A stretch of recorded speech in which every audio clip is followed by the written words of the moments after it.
Hi friends, তোমরা সব কেমন আছো? নিশ্চয়ই ভালো আছো। আজকে আমি তোমাদের কাছে কুলের আচার শেয়ার করব।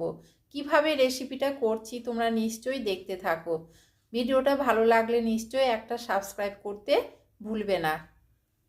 চলো আজকে কুলের আচার তোমাদের কাছে শেয়ার করে দেখায়। এই কুলগুলোকে দেখো, আমি কিন্তু বোটাগুলোকে ছাড়িয়ে নিয়েছি, একটা একটু করে ফাটিয়ে নিয়েছি। না ফাটালে কিন্তু এর মধ্যে মশলা ঢুকবে না বা মিষ্টি হবে না, এই জন্য আমি ফাটিয়ে নিয়েছি। এর সঙ্গে আমি এই যে গুড় নিয়েছি, গুড় দিয়ে তৈরি করব।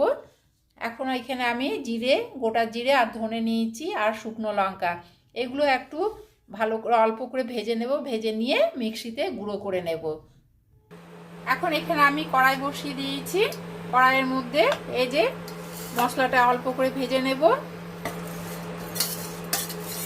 দেখো আমি কিন্তু লঙ্কাগুলো এই যে বোটাগুলো এখনো ছাড়াইনি, যখন মিক্সিতে পেস্ট করব তখন ছাড়াবো। কেন বলো তো? এটা একটা তোমাদের কাছে টিপস দিয়ে দিচ্ছি।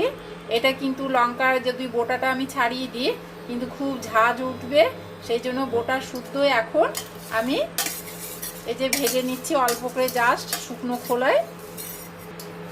ভাজা হয়ে গেছে অলরেডি, এরপরে নামিয়ে রাখছি। অল্প করে ভাজলাম, বেশি কিন্তু ভাজলাম না। ভেজে একটু ঠান্ডা করে রাখলাম, এরপরে মিক্সিতে পেস্ট করে নেব। এরপরে কড়াইয়ের মধ্যে তেল দিয়ে দিচ্ছি।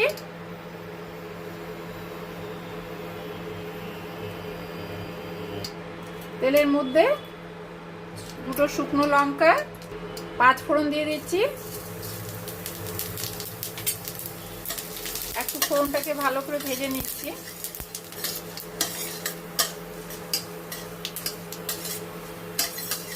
ফোড়ন ভাজা হয়ে গেছে, এরপরে এই কুলগুলো দিয়ে দিচ্ছি। কুলগুলো দিয়ে ভালো করে নাড়াচাড়া করব।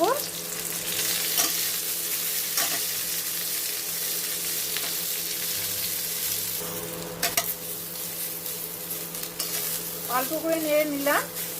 এরপরে বেশি করে নাড়লে কিন্তু কুলগুলো শক্ত হয়ে যাবে, সেই জন্য অল্প করে নেড়ে এরপরে এই গুড় দিয়ে দিচ্ছি।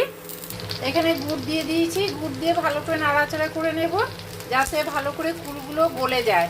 এরপরে একটু 2-3 মিনিট ঢাকা দিয়ে রাখবো।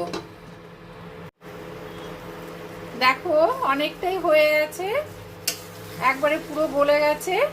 এরপরে এখানে আমি ভাজা মশলা, এই যে মিক্সি জারে করেছিলাম, ভাজা মশলাটা দিয়ে দিচ্ছি ওপর থেকে। খেতে কিন্তু দারুণ লাগবে। কেমন হয়েছে নিশ্চয়ই জানাবে। এছাড়া ভিডিওটা যদি একটা সাবস্ক্রাইব করে দিতে পারো খুবই ভালো হবে। তোমরাও বানিয়ে ফেলো, খেতে কিন্তু খুব ভালো লাগে কুলের আচার। আজকে এখানে রাখলাম। Bye, tata.